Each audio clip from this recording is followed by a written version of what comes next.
The corporate investigator looked at her like she'd suggested the earth was flat. Actually laughed. Sarah Chen stood in the regional headquarters conference room, 34 years old, Save Mart cashier uniform, name tag slightly crooked, hair in a simple ponytail. The woman who scanned groceries and bagged items and said, "Have a nice day," 500 times a shift. "Let me understand this correctly," the investigator said, voice dripping condescension. "You're a cashier, and you're claiming you've uncovered a $50 million fraud scheme involving our regional VP? Based on what, exactly? Noticing some expensive bananas?" The three other people in the room smiled. Mark Davidson, store manager, Teresa Walsh, regional VP, and another corporate suit whose name Sarah hadn't caught, all of them looking at her like she was entertainment, a curiosity. The cashier who thought she mattered. Sarah stayed calm. She'd expected this. Based on 5 years of fraudulent invoicing, shell company kickbacks, inflated supplier costs, purchase orders that don't match inventory, a pattern of financial irregularities totaling approximately $50 million. I have documentation, transaction records, timelines, proof. The investigator's smile faded slightly. And how exactly does a cashier have access to this information? Because I looked, because I noticed patterns, because I understand how money laundering works, how supplier kickbacks operate, how fraud hides in plain sight. You understand money laundering? Yes. And where did you learn about money laundering? YouTube? Sarah took a breath. This was it. The moment she revealed who she used to be, who she'd spent 5 years trying not to be. FBI, Forensic Accounting Division, 7 years. I specialized in corporate fraud detection, money laundering, embezzlement.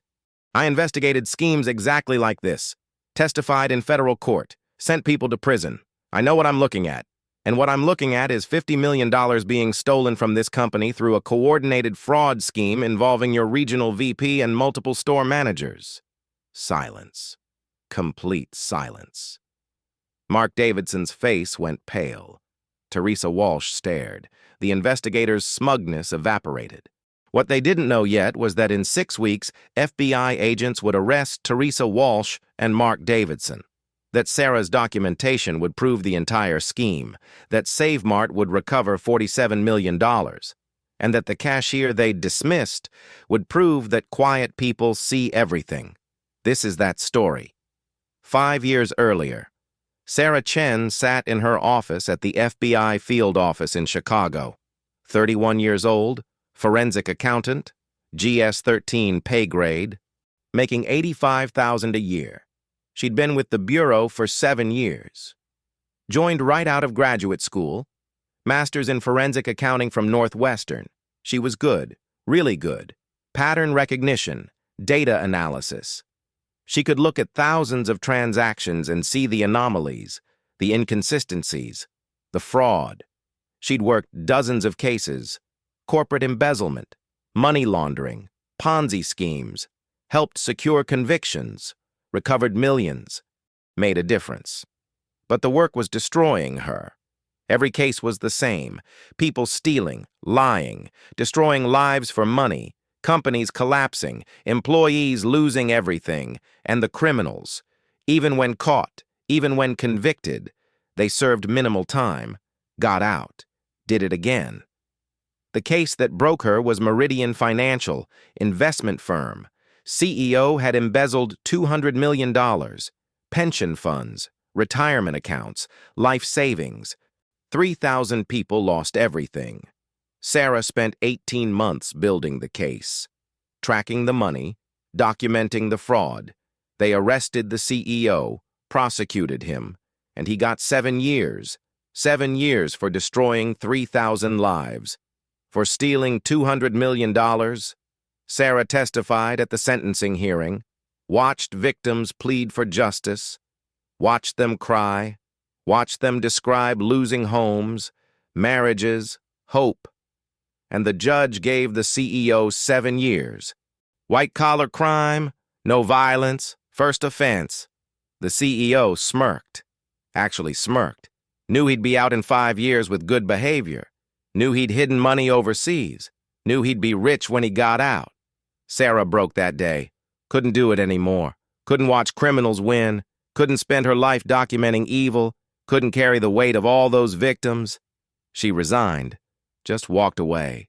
Her colleagues thought she was crazy. You're at the top of your career. You could make $120,000 in 5 years. Make section chief. You're brilliant at this. I don't want to be brilliant at documenting evil. I want peace. You'll be bored in a month. Maybe. But I'll sleep at night. She moved to the suburbs. Found a simple job. Cashier at Save Mart. Minimum wage. No stress. No cases. No victims. Just scanning groceries. Bagging items. Going home. Simple. Empty. Peaceful. For 5 years, she was just Sarah, the cashier. Nobody knew about FBI, about forensic accounting, about the cases she'd solved. She was invisible, exactly what she wanted. The pattern started small. Sarah noticed it 3 months ago. She was working Register 7, scanning items. A delivery truck arrived. Produce supplier. Nothing unusual, except she'd seen this same truck yesterday. And the day before, and every day for a week, same supplier, daily deliveries. That was odd. Produce didn't come daily, too expensive. Most stores got deliveries twice a week, maybe 3 times for high-volume stores. But daily? That was inefficient. Wasteful. She mentioned it to a coworker. Have you noticed how often that produce truck comes? Not really. Why? Just seems like a lot. Maybe we're busy. I don't know. Anyway, the boss likes them, says they give good prices. Good prices. Sarah thought about that. If they were coming daily, the prices should be expensive. Extra deliveries cost money. Transportation. Labor. Should raise costs, not lower them. Unless the deliveries weren't real, or weren't what they claimed. Sarah started paying attention. Watched the truck. Watched what came off it. Boxes. Lots of boxes, but not that many. Maybe 20 boxes per delivery. That was nothing. A full truck should have hundreds of boxes. Why send a truck for 20 boxes? Why make daily trips for minimal product? It didn't make sense. Unless the point wasn't the product, unless the point was the invoice. She started looking at receipts, purchase orders, the paperwork that came with deliveries. She shouldn't have had access to it, but the office was disorganized. Papers left on desks, files unlocked. Nobody paid attention to the cashier who was just returning a pen, who was just dropping off a timesheet, who was just walking past. She saw invoices, produced deliveries, $40,000 per week. For daily deliveries of 20 boxes. That was insane. $40,000. For produce that probably cost $8,000 wholesale. She checked past invoices. Same pattern. $40,000 per week. For a year. That was $2 million. For one supplier? For one store? Something was wrong. Sarah couldn't ignore it. Tried to tell herself it wasn't her problem, not her business. She'd left this world behind. But the forensic accountant in her, the part she'd tried to kill, wouldn't stay quiet. She started investigating, carefully, quietly. She looked at other suppliers. Same pattern. Cleaning supplies. $45,000 per week. For a store that should spend $15,000. Dairy products. $30,000 per week. Should be $12,000. Every supplier, every category, inflated by 200 to 300%. She calculated. This one store, all suppliers combined, overspending by approximately $200,000 per week. That was $10 million per year. For one store, Save Mart had 53 stores in the region. If the pattern was consistent across all stores, that was $500 million per year in just this region. But that couldn't be right. That would bankrupt the company. Unless someone was stealing it. Someone was creating fake invoices, inflating costs, pocketing the difference. This was a kickback scheme, textbook. Sarah had seen it before. Suppliers charge inflated prices, split the extra with whoever approved the purchases. Usually a manager, sometimes higher. Everyone profits, except the company, and eventually the employees when the company fails. She needed proof, real proof, not just invoices. She needed to connect the money, show where it went, who received it, who was involved.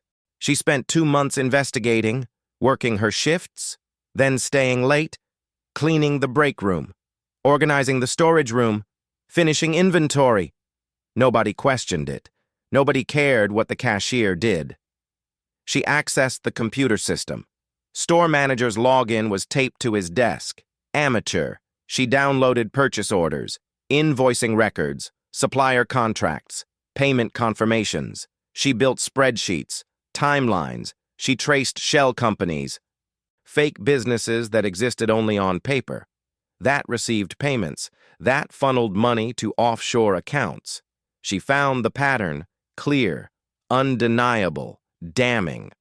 Mark Davidson, store manager, was approving fraudulent purchases. Teresa Walsh, regional VP, was authorizing payments.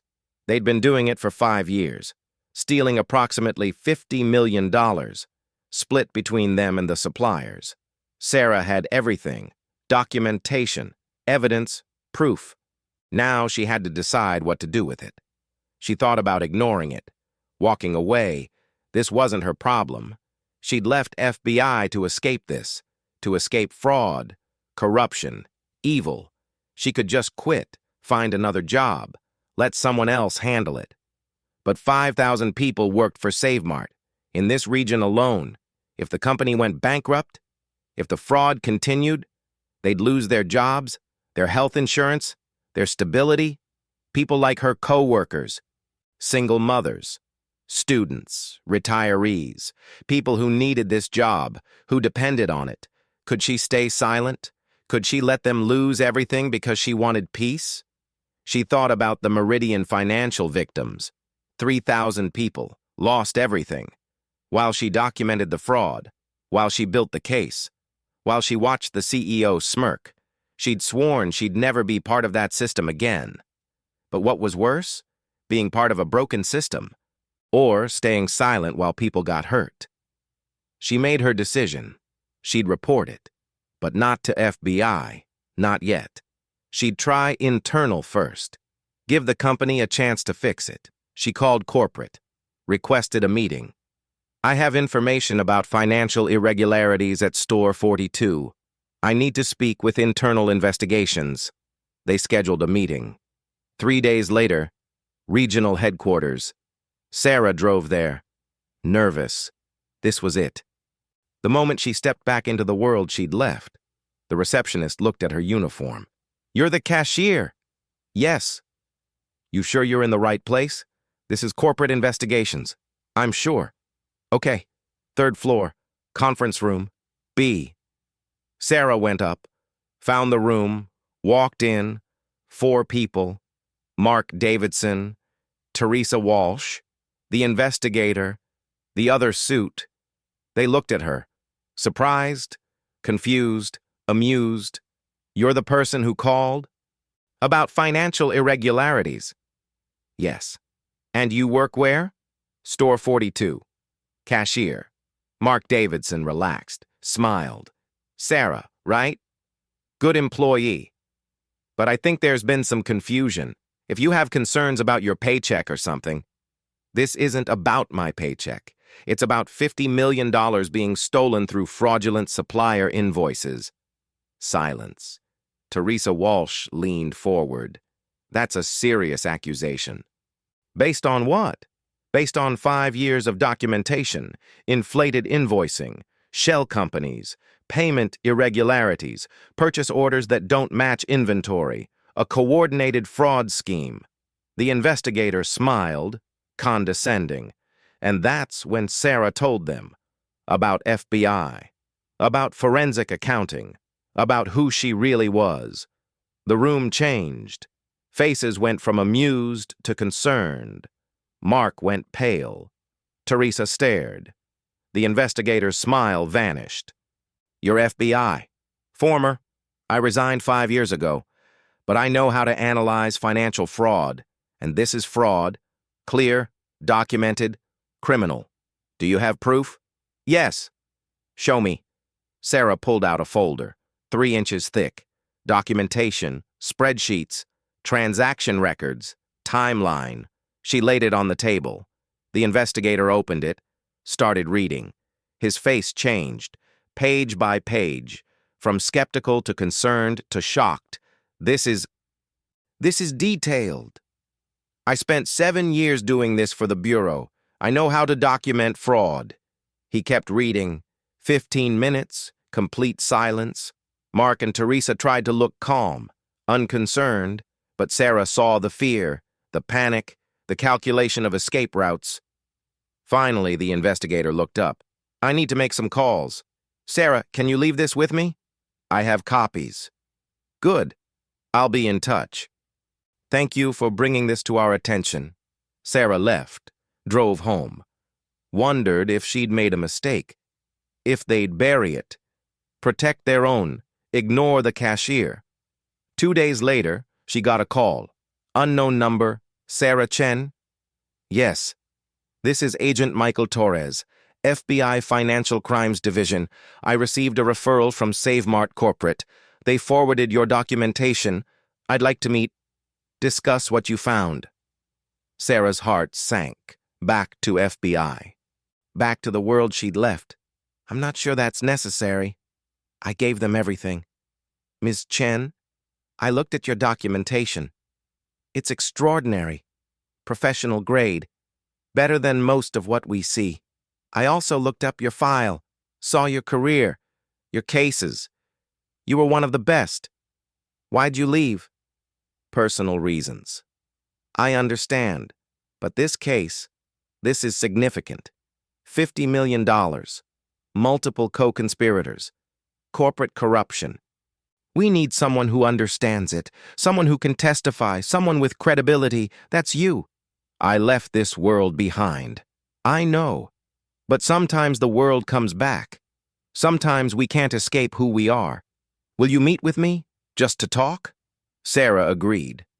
Met him the next day. Coffee shop. He was younger than her. Maybe 30. Eager. Reminded her of herself 7 years ago. Tell me how you found this. She walked him through it. The pattern. The investigation. The documentation. He took notes. Asked questions. Good questions. Smart questions. This is impressive. You did this while working as a cashier. Yes. Why? Why not just quit? Walk away? Because 5,000 people depend on this company. Because staying silent makes me complicit. Because I can't watch people get hurt when I can stop it. Even though it costs you peace. Even though it brings you back to what you left. Yes. Torres was quiet. Then, I think you're remarkable. Most people wouldn't care, wouldn't notice, wouldn't act. You did all three. That matters. What happens now? Now we investigate, formally, FBI resources. We verify your findings, build criminal cases, get warrants, make arrests, and we'll need you to testify, to explain the evidence, to show the jury how you found it. Are you willing? Sarah thought about it, about going back, about courtrooms, about criminals, about all the things she'd escaped. Will they go to prison? Real prison? Not 7 years for stealing 50 million? Real consequences? If the evidence is as strong as you say, 20 years minimum? Federal fraud? Money laundering? Conspiracy? These are serious charges. They'll do real time. Then yes, I'll testify. The investigation took 6 weeks. FBI verified everything, interviewed witnesses, seized records, traced the money. It was exactly as Sarah had documented. $50 million, 5 years, multiple co-conspirators. They arrested Mark Davidson at his home, early morning, executed a search warrant, found offshore account information, communication with suppliers, evidence of conspiracy. They arrested Teresa Walsh at corporate headquarters.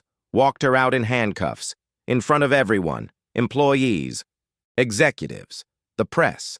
The charges were federal, fraud, money laundering, conspiracy, wire fraud, each carrying 10 to 20 years. Combined, they were looking at 40 years minimum. The trial was set for 4 months later. Sarah was the key witness, the person who found it, who documented it, who understood it. The prosecutor spent weeks preparing her, going through testimony, anticipating defense strategies. They're going to attack your credibility. Say you're disgruntled. Say you made this up. Say you're not qualified. I have a master's degree in forensic accounting, 7 years FBI experience, and documentation they can't refute. They'll say you're just a cashier, that you don't matter. Then I'll explain why I became a cashier, why I left FBI, and why that doesn't make my evidence less valid. The trial started. Federal courthouse, packed courtroom, media everywhere. Mark and Teresa's defense teams were expensive, high-powered, aggressive. Sarah took the stand on day 3. The prosecutor walked her through her background, FBI career, cases, expertise, established credibility, then the evidence. Sarah explained how she noticed the pattern, how she investigated, how she documented everything. The jury paid attention, took notes, watched her carefully. Defense cross-examination was brutal. Ms. Chen, you claim you worked for FBI, but you quit. Gave up a prestigious career to become a cashier. Why should we believe anything you say? Because my evidence is independently verifiable. Because FBI confirmed everything I found. Because the truth doesn't depend on my job title. You were snooping, accessing files you weren't authorized to see.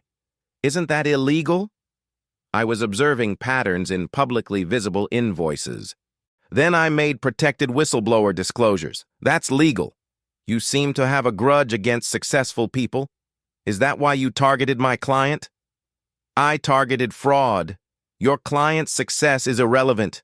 Their crimes are not. The defense couldn't shake her, couldn't discredit the evidence, couldn't explain away $50 million in fraudulent transactions. The jury deliberated for 8 hours, came back. Guilty. All counts. Mark Davidson. 22 years federal prison. Teresa Walsh. 25 years. The suppliers. Various sentences. 10 to 15 years. Asset forfeiture. 47 million recovered. Sarah sat in the courtroom, watched the verdicts, felt nothing. No triumph, no satisfaction. Just tired. Agent Torres found her after. You did it. You got justice. Did I? They'll serve time. But the victims, the employees, they almost lost everything. If I'd found this a year later, the company might have been bankrupt. That's not justice. That's luck. You can't save everyone. You saved 5,000 jobs. That matters. Maybe. What will you do now? Come back to FBI. We'd take you in a heartbeat. No. I'm going back to SaveMart. Back to being a cashier. After all this, after proving how brilliant you are, you're going back? Yes. Because I like my life. I like the simplicity. I like not carrying the weight of every victim. I did this because I had to, because people needed help. But I'm not coming back to this world. I can't. I understand. But Sarah, the world needs people like you. People who see things, who care, who act. Don't stop being that person just because you're a cashier. I won't, but I'll do it on my terms, in my way, without destroying myself again. Sarah went back to SaveMart. Same store, same register, same uniform. Her co-workers knew what happened. Some thanked her, some were uncomfortable. The manager who replaced Mark avoided her. Corporate offered her a job, audit department, 6 figures. She said no, I'm happy where I am. You're a cashier. You could be. I know what I could be. I choose this. Respect that. They did. Mostly. A month after the trial, a young woman came through Sarah's line, college age, buying ramen and cheap coffee. Sarah rang her up. 1742. The woman paid, started to leave, stopped. Are you Sarah Chen, the one who found the fraud? Yes. I'm a business major studying forensic accounting. My professor told us about your case, about what you did.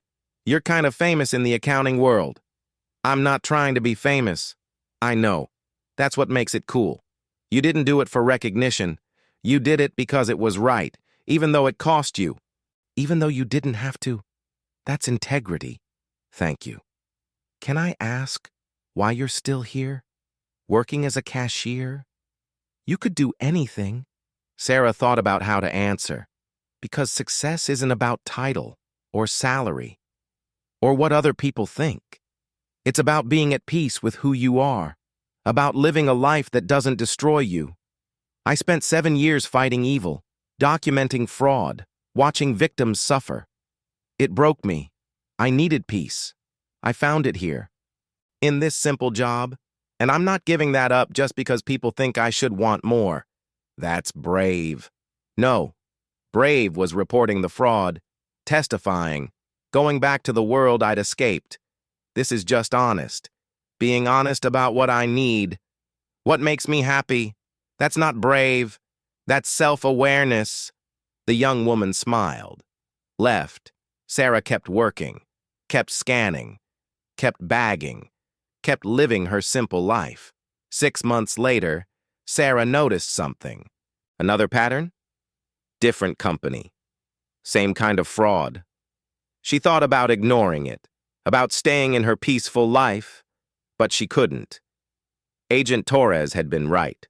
She was a person who saw things, who cared, who acted. That's who she was. Cashier or forensic accountant. The job didn't change that. She documented it, reported it, testified. Another fraud stopped, more lives saved. And then she went back to register 7, scanned groceries, bagged items. Said, "Have a nice day." Simple, peaceful, exactly where she belonged. A year after the trial, Sarah's mother visited, saw her working, saw the uniform, the simple job. "Are you happy?" "Yes, Mom." "Really? After everything? After proving how smart you are, you're happy being a cashier?" "I'm happy being me. The cashier is just what I do. Who I am is someone who values peace over prestige, simplicity over status, living honestly over living impressively. I like my life. I like who I am. That's enough." "What about when you see fraud? When you can't ignore it?" "Then I handle it. Then I become the forensic accountant again, for as long as needed. And then I come back to this, to peace, to simplicity, to the life I chose." That's an unusual way to live. Maybe, but it's my way, and I'm good with that. Her mother hugged her. "I'm proud of you. Not because you caught criminals, because you know who you are. Because you live honestly. Because you don't let other people define your worth. That's real success." She was right. Sarah realized that success wasn't about title, or salary, or recognition. It was about living in alignment with who you are, about choosing a life that honors your needs, your values, your definition of fulfillment. Sarah had chosen simplicity, chosen peace, chosen to be a cashier who sometimes saved companies, not a forensic accountant who occasionally scanned groceries. That was her identity. That was her choice. And she was good with it. Sometimes the most observant people are the ones nobody notices. The cashier, the janitor, the person doing simple work. They think you're invisible, unimportant, incapable of understanding complex things. But quiet doesn't mean stupid. Simple doesn't mean incapable. And choosing a humble job doesn't mean you've lost your expertise. It means you've chosen peace over prestige, simplicity over status. And when the moment comes, when someone needs help, when fraud needs exposing, when justice needs serving, those quiet people step up, use their hidden expertise, save the day, then go back to their simple lives, because they don't need recognition, don't need titles, don't need others to validate their worth. They know who they are. And that's enough. Sarah Chen was a cashier, was also a forensic accountant, was someone who saw things others missed, who cared when caring cost her peace, who acted when action was required, then went back to scanning groceries, because that's who she was. All of it. And she was proud of every part. If this resonated, leave a comment. Subscribe if you believe in quiet expertise, in people who see things, who care, who act, then go back to their humble lives. Those are the people who change the world. One fraud case at a time.